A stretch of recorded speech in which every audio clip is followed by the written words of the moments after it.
El siglo de oro español, una época, bueno, de auténticos genios literarios. Y justo ahí, en el corazón de todo, nació un género que venía de los márgenes de la sociedad, la novela picaresca. Sí, la que nos regaló al inolvidable Lazarillo de Tormes. Pero a ver, ¿se acabó todo con él o fue solo el comienzo de algo mucho más grande y complejo? Pues esa es exactamente la pregunta que vamos a intentar responder. ¿Los autores del 17 se limitaron a calcar una fórmula de éxito o lo que hicieron fue en realidad una metamorfosis en toda regla del género? Yo creo que la respuesta os va a sorprender. Para descubrirlo, aquí tenemos la hoja de ruta. Empezaremos viendo cómo se reinventó el género. Luego nos meteremos de lleno con la novela que lo cambió todo, El Guzmán de Alfarache. Analizaremos a su narrador, esa doble voz tan curiosa, y veremos cómo estas novelas eran casi sermones. Después, la explosión de nuevos personajes y terminaremos, claro, con el legado que nos dejó todo esto. Venga, pues vamos al lío. Arrancamos con el primer punto, cómo la picaresca se reinventó a sí misma y fue mucho más allá del Lazarillo. Y aquí está la clave de todo. No pensemos en la picaresca del 17 como una plantilla fija. Para nada. Era más bien como un código de referencia, una base sobre la que los autores podían construir, negar o transformar lo que quisieran. Mientras las crónicas de la época contaban las grandes hazañas de reyes y conquistadores, la picaresca ponía el foco en un don nadie y usaba su vida como un espejo, a veces deformado, para criticar las grietas de toda una sociedad. Y si hay una obra que representa ese cambio, ese nuevo enfoque, es sin duda la que vamos a ver ahora. Pasamos al segundo punto, el arquetipo que lo definió todo, el Guzmán de Alfarrache, un modelo totalmente nuevo para un siglo nuevo. Y aquí tenemos al responsable, Mateo Alemán. Su Guzmán de Alfarache, publicado en 1599, fue un auténtico bombazo, un bestseller de la época. ¿Y por qué? Pues porque Alemán no se dedicó a imitar, no. Creó un arquetipo mucho más denso, más filosófico, más complejo. Vaya, que sentó las bases de la picaresca para las siguientes décadas. Pero si me preguntáis, lo más fascinante, lo que de verdad fue revolucionario en este nuevo modelo, es la figura del narrador. Punto 3. La doble voz del narrador, a la vez pecador y predicador. Alemán se saca de la manga una figura increíble, el narrador converso. Imaginadlo, es una persona que nos cuenta su vida pasada llena de delitos y pecados, pero lo hace desde un presente en el que, supuestamente, ya se ha arrepentido de todo.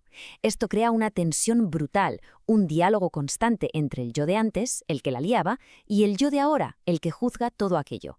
Este esquema lo deja clarísimo. Por un lado tenemos al pícaro en acción viviendo sus aventuras y siendo el mal ejemplo, y por otro al narrador ya maduro que está todo el rato interrumpiendo la historia para decir, ojo, esto que hice estuvo muy mal, para sacar una lección moral y para recordarnos que el libro quiere enseñar algo. En esencia es un personaje completamente partido en dos.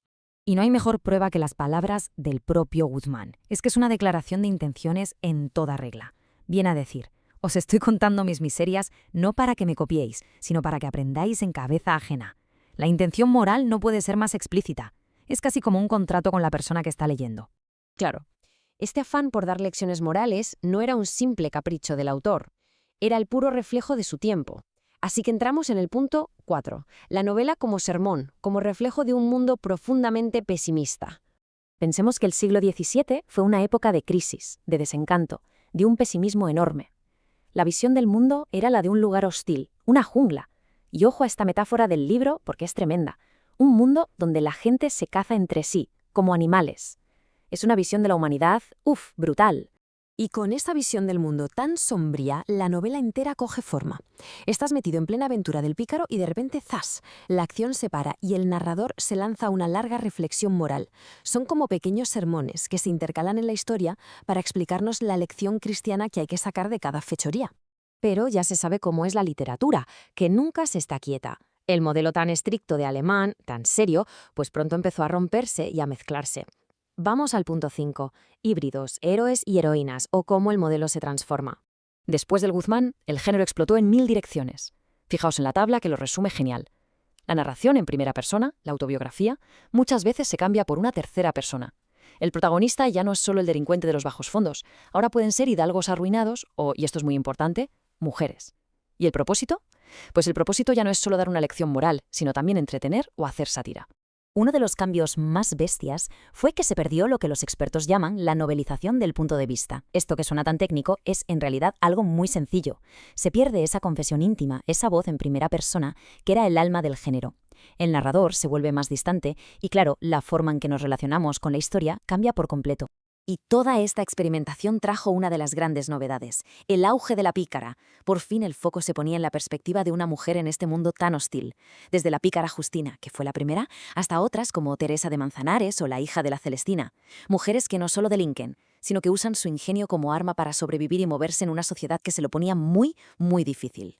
Muy bien, pues después de este viaje a donde hemos llegado, aterrizamos ya en el último punto. El legado, el camino que fue de la moraleja al puro entretenimiento. Vamos a repasar las claves para que quede todo bien atado. La picaresca del siglo XVII pasó de un modelo moral único y muy rígido a una explosión de formas diferentes, híbridas. Se atrevió a jugar con la voz del narrador, abrió la puerta a nuevos protagonistas que rompían el molde, sobre todo a las mujeres. Y su objetivo se amplió. Ya no era solo enseñar, sino también hacer críticas, sátira y simplemente entretener. Y todo esto nos deja con una última reflexión, una pregunta que da que pensar. ¿Por qué un género que va sobre marginados, sobre estafadores y supervivientes se convirtió en una pieza clave para entender una época entera como el Siglo de Oro? Pues quizá la respuesta es que, a veces, la mirada más clara, más crítica y más honesta sobre una sociedad no viene de los palacios, sino de las alcantarillas,